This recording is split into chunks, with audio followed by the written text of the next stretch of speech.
Alors, je vais parler d'un film d'horreur que j'avais vu il y a longtemps. C'est un film d'horreur que j'avais vu il y a longtemps. Je l'avais vu une seule fois avec une copine. Je l'avais vu avec une copine. Enfin, c'est pas une copine, c'est plus. En fait, c'est ma cousine. Je l'avais vu avec ma cousine parce que ma cousine m'a fait découvrir beaucoup, beaucoup, beaucoup de films d'horreur et dont celui-là. Mais comme on se voit pas souvent, on se traite plus comme des copains. On se traite plus comme des copains, comme on ne se voit pas souvent. Donc avec ma cousine, j'avais vu un film d'horreur. Et j'avais vu un film d'horreur. Et ce film d'horreur, c'est The Eyes, avec Jessica Alba. Et donc le film The Eyes raconte l'histoire des yeux. Non, non, plus sérieusement, enfin oui, ça parle des yeux, mais plus sérieusement, The Eyes, donc les yeux en français, parle de l'histoire d'une jeune violoniste qui malheureusement est aveugle. Donc ça parle de l'histoire d'une jeune violoniste qui malheureusement est aveugle. Et, mais ça ne lui a pas empêché de faire du violon. Elle fait du violon. Et d'ailleurs, le film ouvre sur ça. Le film s'ouvre sur ça, sur la violoniste aveugle qu'on voit faire du violon. Et en fait, cette jeune violoniste, jeune violoniste, et bien en fait, elle se fait opérer des yeux. Donc elle décide de se faire opérer des deux yeux. Elle décide de se faire opérer des deux yeux et de se mettre des nouveaux yeux pour pouvoir voir. Euh, J'aime beaucoup le film The Eyes. J'aime beaucoup le film The Eyes parce qu'en fait, c'est un film qui fait peur. C'est un film qui fait peur, mais c'est un film de découverte. C'est un film avec lequel tu vas partir avec le personnage à la découverte de son donneur. Donc, l'histoire de The Eyes, c'est cette jeune violoniste qui a perdu ses yeux et qui décide de se faire opérer. Seulement, quand elle se fait opérer, elle ne connaît pas son donneur. Elle ne connaît pas son donneur et lorsqu'elle a les yeux qu'on lui a donnés dans l'opération, lorsqu'elle a les yeux qu'on lui a donnés dans l'opération, tout se passe bien. Elle voit très très bien mais quelques jours après, elle commence à voir des ombres, elle commence à voir les gens qui meurent. Donc elle commence à voir les gens qui meurent, elle commence à voir des ombres. Toutes les personnes qui meurent, elle commence à les voir. Euh, et, euh, et elle les voit se faire emmener par des ombres blanches avec un visage un peu déformé et comme avec une bouche avec plein de dents. Et donc voilà. Et justement, son but, ça va être de découvrir d'où vient ce problème, qui est son donneur, parce qu'elle ne connaît pas son donneur ou sa donneuse. Et en fait, elle va découvrir que sa donneuse était une femme qu'on avait traitée autrefois, c'est une femme qu'on avait traitée autrefois de sorcière, parce qu'elle avait justement le don de voir les morts, ou alors de voir ces créatures bien avant qu'une personne ne meure, parce que ces créatures venaient du monde des esprits et se présentaient devant elle soit avant qu'une personne dans son entourage ne meure, donc pour emmener son fantôme, soit se présenter parce qu'il y allait y avoir une tragédie. Et donc le film ouvre justement sur une tragédie où on voit un restaurant prendre feu, le restaurant de cette personne qui a donné ses yeux, et elle veut prévenir sa mère en disant il va se passer quelque chose, fais évacuer ton restaurant, mais elle ne veut pas l'entendre et elle ne fait pas évacuer son restaurant. Et justement, tout explose parce que il y a plusieurs plans sur un four à pizza avec à côté des bonbonnes de gaz pour alimenter le four et des bidons d'essence et justement pour alimenter le four. Et le four, tu vois que les flammes à l'intérieur deviennent plus grandes, plus grandes, plus grandes, et finalement le four explose et le restaurant avec. Et justement, quand elle avait prévenu tout le monde à l'intérieur, elle avait vu ces créatures. Donc, elle va essayer de découvrir qui était cette fille et pourquoi est-ce qu'elle voyait ces choses.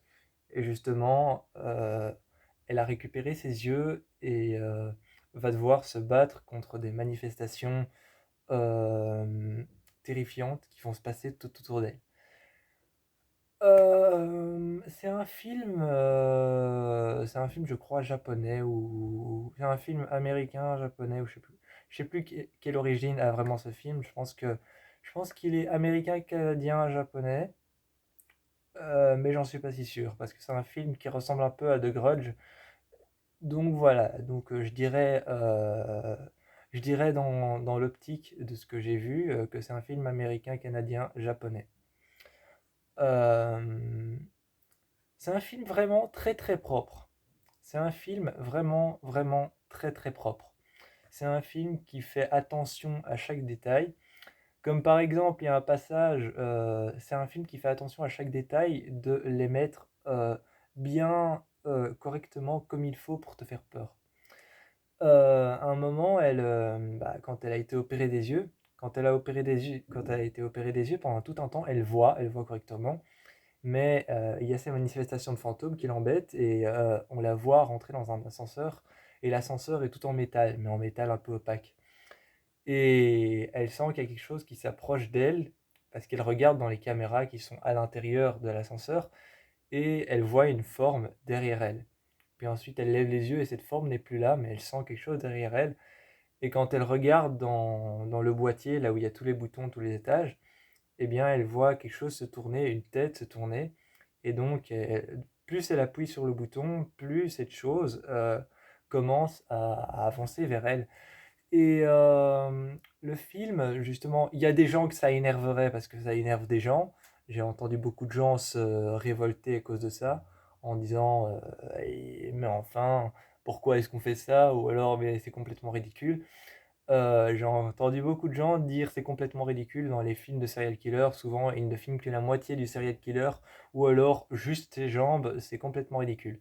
Bah non, justement, c'est pas complètement ridicule parce que ça te donne envie de savoir enfin, ça te donne envie de savoir encore plus ce qui se passe et ce que c'est. Et là, en fait, tu vois juste des jambes qui pendent avec des pieds complètement dégueulasses, hein. Tu vois des pieds complètement dégueulasses, des pieds de cadavres, comme ça, tout fin, tout rachétique et couverts de moisissures, tout blanc, tout pâle, et avancer comme ça en flottant dans l'air. Et tu vois pas en fait le corps, mais tu vois juste ce que elle regarde dans la cage dans laquelle il y a dans la cage dans laquelle il y a tous les boutons. Eh bien, tu vois juste dans le reflet qu'il y a quelque chose qui se tourne vers elle. Et il y a juste un plan derrière elle avec ses deux pieds qui pendent et qui se rapprochent d'elle, deux pieds tout rachétiques qui arrivent vers elle. Et c'est bien fait. Et t'as aussi ce petit enfant à un moment qu'elle va voir T'as ce petit enfant qu'elle va voir dans un couloir et au-dessus, il a un capuchon. Il a un capuchon justement et un manteau, il a un manteau sur lui, un manteau jaune. Et en fait, c'est un manteau un peu jaunâtre mais transparent. Et donc, quand il porte ce capuchon au-dessus de lui, il a des cheveux qui cachent un peu, des cheveux noirs qui cachent un peu ses yeux. Et quand il porte ce manteau transparent sur lui et il a son capuchon qui cache un peu sa tête, qui est beaucoup trop grand pour son visage, eh bien, elle lui dit quelque chose et tu vois pas son visage en fait. Mais comme le truc est transparent, tu regardes quand même et t'es intéressé par ce fantôme parce que tu te dis que tu peux voir son visage. Mais en fait, non. Mais en fait, non, il est caché. Il est caché et à cause des reflets. Et d'ailleurs, c'est très spécial parce que le fantôme en soi est un enfant avec un impair transparent, un peu jaunâtre et blanc. Et il est à l'intérieur, mais dans la capuche, il y a plein de gouttes de pluie à l'intérieur, comme s'il avait plu, comme s'il était sorti et qu'il avait plu. Et juste à l'intérieur de la capuche, il y a plein de gouttes de pluie, comme s'il avait plu dans sa capuche. Et, euh, et, euh, son, et son manteau est tout mouillé, mais juste avec, comme s'il y avait de l'eau dessus, et à l'intérieur de la capuche, c'est comme s'il y avait plein de gouttes comme ça, et qui pleuvait à l'intérieur de sa capuche. C'est très spécial à voir, mais les fantômes à chaque fois te donnent envie de plus aller voir loin.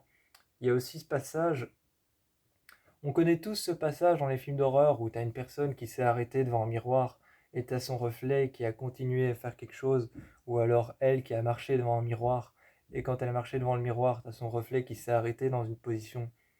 Et on a tous connu ça. Moi-même, j'ai un film d'horreur qui s'appelle Malicious, dans lequel tu as une femme qui arrive avec son essuie au niveau de la poitrine et avec un essuie au niveau des cheveux et ses cheveux sur le côté qui pendent un peu. Et elle se regarde, elle fait comme ça dans la vitre, et à un moment, tu as son reflet qui s'arrête et qui fait comme ça, et qui bouge plus. Il y a la même chose dans ce film, sauf que dans ce film, ils ont innové un peu le truc. Elle est elle est dans la salle de bain et elle se regarde comme ça. D'abord, la caméra filme le truc de côté, donc de profil, donc tu vois pas le miroir, tu vois juste le miroir contre le mur, donc tu vois une petite plaque de verre éclairée par un néon au-dessus, mais tu vois juste une petite plaque de verre, tu vois pas ce qu'il y a sur le miroir. Tu vois le miroir sur le côté et tu la vois elle comme ça appuyée, vraiment en train de se regarder. Et puis tu as la caméra qui fait comme ça derrière elle et tu la vois elle au niveau de ses épaules se regarder dans le miroir. Et quand elle se regarde dans le miroir, c'est pas elle reflétée dans le miroir, mais c'est une autre personne reflétée dans le miroir, comme si elle regardait à travers une porte, comme si elle regardait à travers une fenêtre et qu'il y avait une femme de l'autre côté qui était comme ça en train de la regarder. Donc le film The Eyes est vraiment un super film d'horreur. C'est vraiment un super film d'horreur. Aussi la présentation, je l'aime beaucoup, la présentation du titre. Moi je m'attendais, la présentation du titre, je m'attendais à un truc, genre par exemple, on la voit arriver avec une canne et genre elle se rapproche un peu de la caméra, puis elle se rapproche beaucoup de la caméra, puis elle se rapproche vraiment très très fort de la caméra, puis la caméra fait genre juste un petit zoom sur son œil, et je m'attendais à voir apparaître les lettres The Eyes dans son œil, genre quelque chose comme ça. Pas du tout. En fait, on la voit dans son appartement, elle a les mains comme ça contre la vitre, et son appartement est allumé.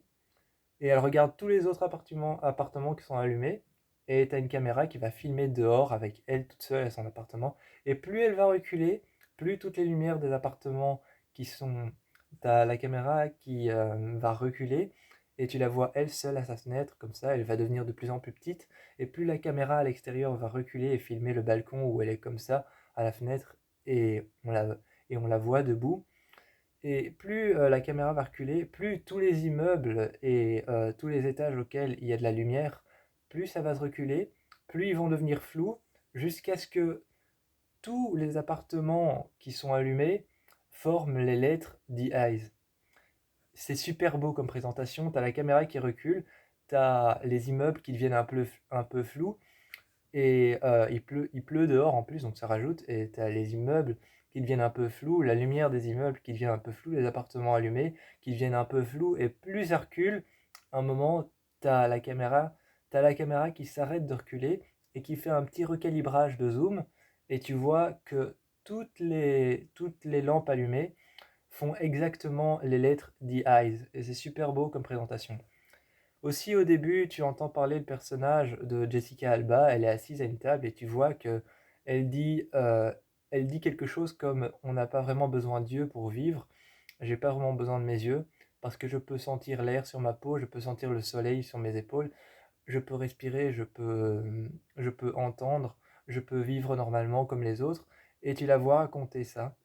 Et elle dit: quand je n'ai pas mes yeux au bord de la route, j'ai le son. Quand je n'ai pas, quand je n'ai pas quand je n'ai pas mes yeux et que je suis à une table, j'ai mes mains. Et alors, quand elle raconte tout ça, justement, elle met son doigt un moment dans un verre et elle verse sa commande dans le verre. Et juste au moment où elle sent que l'eau a touché son doigt, elle retire et elle sait qu'elle en a mis assez dans le verre.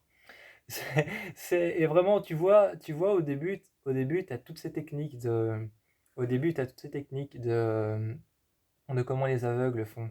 Par exemple, un moment avec sa canne, tu la vois, elle arrive juste devant une route et tu vois les voitures qui roulent à vive allure.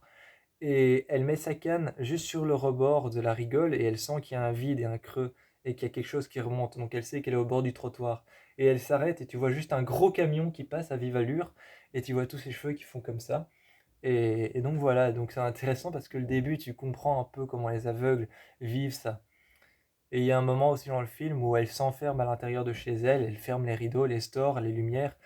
Enfin, c'est même pas qu'elle ferme les rideaux et les lumières, c'est qu'elle ferme elle ferme les volets de l'appartement, elle ferme les rideaux, tout, et elle se bande les yeux avec un t-shirt, et elle reste comme ça pendant des semaines. Elle ferme son réveil, non, elle ferme son réveil, elle laisse rien allumer, elle se met dans le noir, mais au lieu d'éteindre les lumières, elle pète les ampoules, au lieu d'éteindre les néons au-dessus d'elle, elle pète les néons, au lieu d'éteindre le lustre, elle pète le lustre et elle le démonte et tu vois le lustre tomber par terre, tu vois les ampoules exploser quand elles sont encore allumées, et tu la vois casser tout ça avec une batte. Puis elle va partir se servir un verre à la cuisine et tu la vois revenir, se mettre dans son lit, coucher avec un t-shirt en guise de bandana. Et elle reste comme ça pendant des heures jusqu'au jour où il y a plein de gens qui organisent une fête chez elle. Et et t'as tout le monde qui dit: «Ah, ça fait depuis longtemps qu'on t'a pas vu, ah, ça fait depuis longtemps, comment ça va? J'espère que t'es guéri, j'espère que ça va mieux. Comment ça a été pour ton opération?» Et autour de ces gens, dans cette fête, il y a plein d'esprits, il y a une ombre noire principale qu'elle va suivre, mais autour des gens, elle voit pas encore bien. Et les yeux, quand tu te fais opérer des yeux, en fait, quand tu te fais opérer des yeux, en fait, tes yeux doivent avoir le temps de s'acclimater, de reprendre leur vue normale. Et donc, pendant un moment, tu vois un peu flou et tu dois te mettre des gouttes dans les yeux pour justement humidifier tes yeux. Et là, un moment, elle voit tout flou et t'as la caméra. Ça fait pas du tout mal aux yeux, mais ça fait pas du tout mal aux yeux, on pourrait croire, mais t'as la caméra qui filme tout comme elle le voit, donc de manière floue. Et t'as les gens qui sont flous et t'as des personnes qui s'approchent d'elle. Et quand les personnes s'approchent d'elle, ça devient tout noir et t'entends les voix un peu comme si t'étais dans un tunnel. Et ils lui disent des trucs comme comment ça va et tu vois leurs bras s'écarter. Et, et quand elle est en plein milieu de la réception, il y a plein de gens partout. Elle voit des ombres noires partout, des gens qui viennent la saluer, des gens qui partent, des gens qui discutent entre eux. Et entre ces personnes, il y a des ombres qui bougent et elle est en train de bouger. Elle dégage un peu les gens comme ça. Elle marche et elle arrive et elle dégage un peu les gens sur le côté. Elle suit ces ombres. Et plus elle commence à suivre ces ombres dans toutes les personnes qu'elle voit complètement noires, sans couleur et floues, elle entend leur voix mélangées. Et elle suit ces ombres qu'elle voit un peu partout. À un moment, elle se tourne sur le côté gauche, elle les voit encore, puis elle revient sur le côté et elle est devant, puis elle va de l'autre côté. Enfin, et c'est un moment assez oppressant parce qu'en fait, t'es au milieu de plein de monde. Et donc voilà, clairement, la fin du film est géniale. À la fin du film, à la fin du film, il y a un accident sur l'autoroute et elle tente de sauver une jeune fille et justement, tu as tout un lien avec plein de visions qu'elle a eues et toutes les visions qu'elle a eues prennent un sens. À la fin, il y a plein de visions qu'elle a eues dans un restaurant. Elle a eu la vision d'une plaque d'immatriculation de voiture. Elle a eu la vision d'un